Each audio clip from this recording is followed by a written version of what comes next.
This one got hit down low in the back. Usually they use a pickup truck or something to pull it out.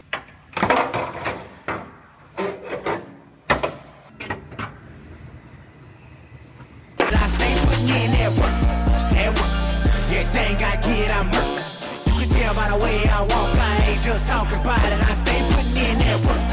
Everything I get, I'm murk. You can tell by the way I walk, I ain't just talking about it. I stay putting in that work. I have another Acura TLX here. We've had a bunch of these lately. I'm not sure why, but this one got hit down low in the back right here. It caught this hook, and this is pretty common on a lot of the Hondas. When they get hit low and they catch this hook, it wads up the trunk floor. And then you can see inside of here, the trunk floor is completely destroyed along with the rear body panel.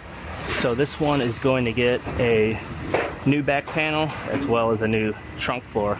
But first, before I start cutting it apart, I'm going to grab this, I'm going to make a pull and roughly pull all this damage out first before I start cutting everything apart. That way, if anything else that's shifted, that doesn't appear to be damaged, but shifted from this accident, is moved, whenever I pull this back out, pulling off the damaged parts, it will move everything else back into its normal position. I'm going to make a pull first, and then I'll start cutting this apart.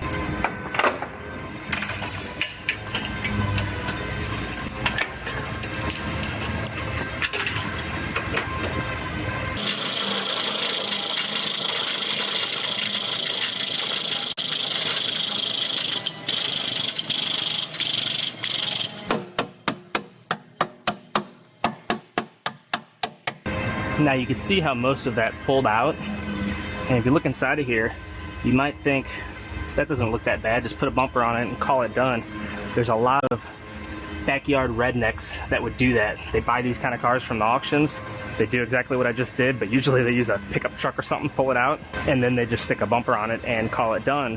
However, the bracing on this trunk floor is destroyed, and this rear body panel is all ripped up, and it will never be structurally sound with that bracing and everything messed up. So we don't do that kind of stuff here. So I am going to go ahead and start cutting this one apart.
So I like to scuff up the bottom of this floor before I weld it in the car. That way I'm not trying to do it once it's welded in up over my head. Just makes it a little easier. Now once this is all welded in, I'm gonna have to have our mechanic, we're gonna put this on the 2-post lift, and I'm gonna have to drop the suspension, or have a mechanic drop the suspension loose. So I'm gonna have to get up underneath here to seam seal and finish off the bottom side where all the welds burn through. Otherwise, moisture will get up inside between the panels and cause it to start corroding. So that suspension will have to be dropped loose once this is finished, so I can finish that bottom side.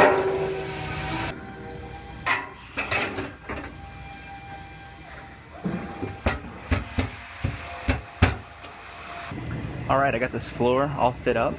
I'm gonna go ahead and get it all welded in, and once that's welded, then I'll start fitting up my back panel.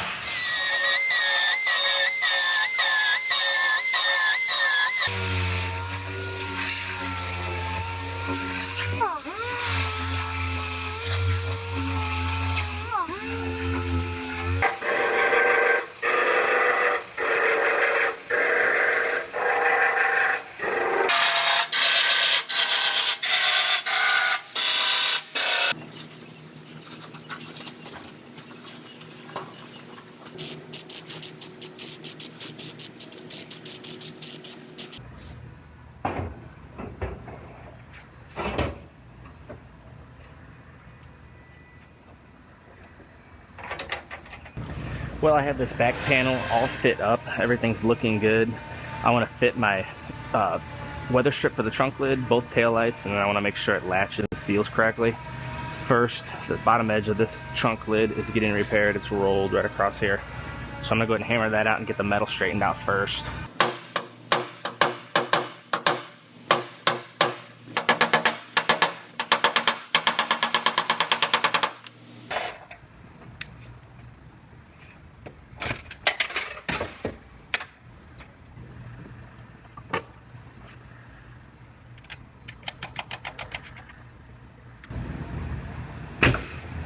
So I just about have this one where I want it.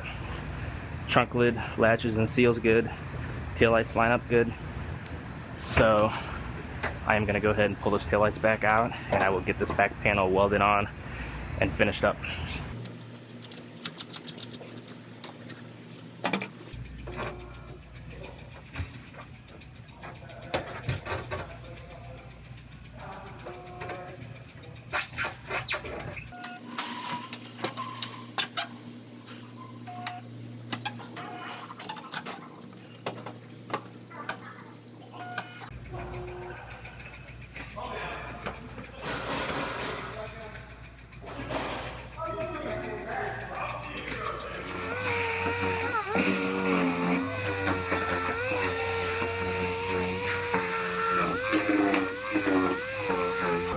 So I have to reproduce these sound deadening pads like you see in this old floor inside of the new floor.